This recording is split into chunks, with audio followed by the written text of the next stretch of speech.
That's what I really am, and all I want to be. It may take some time, it may be hard to find, but see me beautiful.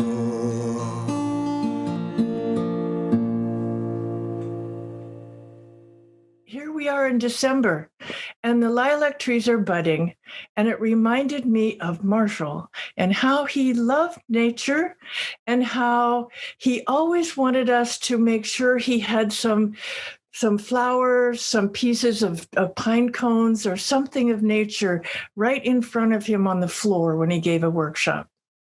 I think nature was so important to him because, as a friend of mine used to say, apple trees don't lie, that nature is authentic and it's alive. You know, Marshall always wanted us to get to the aliveness.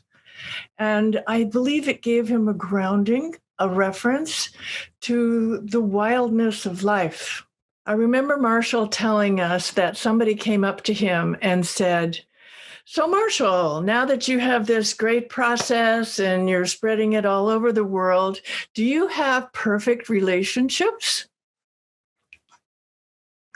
And Marshall, I think he laughed and he said, "No way. I don't have," this is my version, "I don't have perfect relationships. I just know how to clean them up." He had mentioned how successful a workshop he had done with a big healthcare company was. And he was mentioning that they had held this big workshop at a Caribbean resort. And the CEO who had invited him there said to him, "So how do you like this place?" It was apparently a very plush place. And Marshall said, "I wonder who's paying for all this." And between the lines, Marshall didn't have to explain that kind of alienated the guy. And I said, "Marshall, you know, a guy I know," referring to him, once said to me, "Not to express your needs in the form of a question." And Marshall said, "Yeah, I could have done that better." If he was speaking in classical giraffe, he would have said, "I'm very concerned when I think about the amount of money that's going into providing this, when I'm aware that there are probably people who are not receiving, who need this money for their medical care, and your company could be rooting it there. And I'd like to know what you're hearing me say." He came back from somewhere and was really upset. And I was kind of I tried. I said, "So you really, this really gets you, huh?" And sort of, I was trying to be a bit locker. All of a sudden he looks at me and says, "Don't pull that shit on me." That's what he said. "Don't pull that shit on me." His shit on me. So Marshall liked to tease people, which, and if one of us old-timer trainers was in the back of the room, one of his favorite comments was, "There's Holley in the back, and she's been to more of my workshops than I have." One time, I was driving him from Rancho Santa Fe, where he was with Annie Müller, to the airport. And we have a bridge and the traffic was slow, but a car bumped into me, rear-ended me, not badly, but still. And it was an FBI agent and he did all the proper things and I took care of it and went back into the car, moved on and continued the talk we had had. We did not get a whole lot of time individually, personally with Marshall. So I wanted to enjoy this and tell him a few things that were important to me, mostly about being a coordinator. And So I just ignored the impact of the push.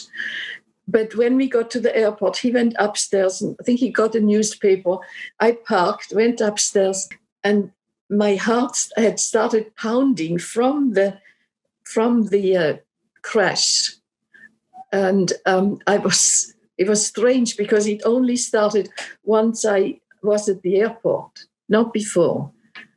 And I was surprised. And I said, I saw him behind the newspaper. I said, oh, Marshall, I didn't see you. My heart just started pounding. And he says, oh, I'm a little concerned about that, Marcelline. I said, oh, no, not that. No, because of the accident. The story I want to tell you that really touches me about his humanity is in 1989. We had just finished 2 weeks in Zermatt. And a few of us were sitting with him at a little restaurant table right next to Lake Geneva. And he was very quiet.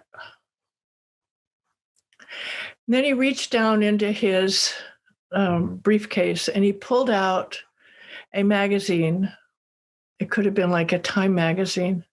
And on the cover, I think it was Biafra, was a child that was sitting there kind of like this. And all you saw was his skin was so dried on top of his bones. And Marshall was in tears. And without any words, he just handed it to us. And we passed it around. There were 3 or 4 of us.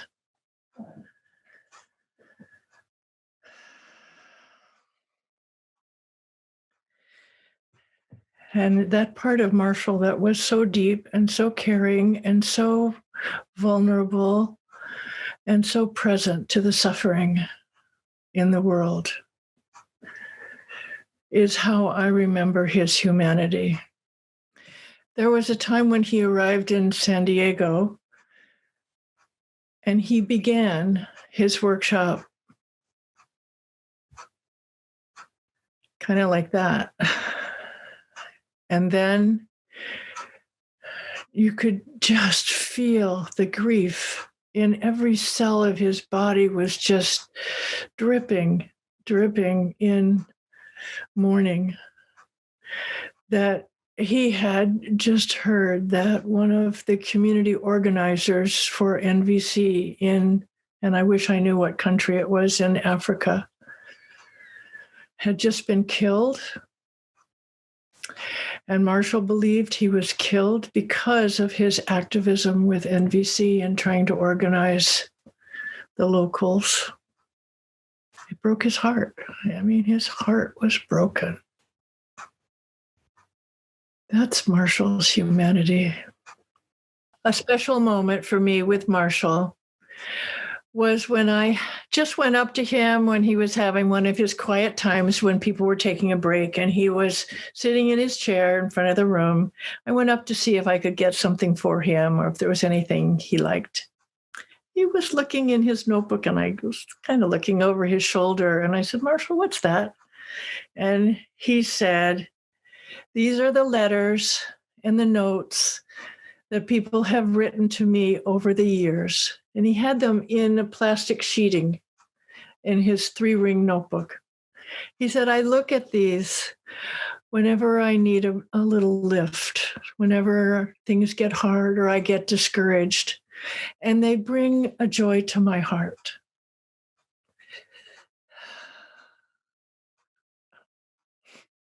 I'm not sure why that touched me so deeply. It's just so glad. I was so glad that people wrote to him and he had that way of being refueled and he knew how to keep it close to him.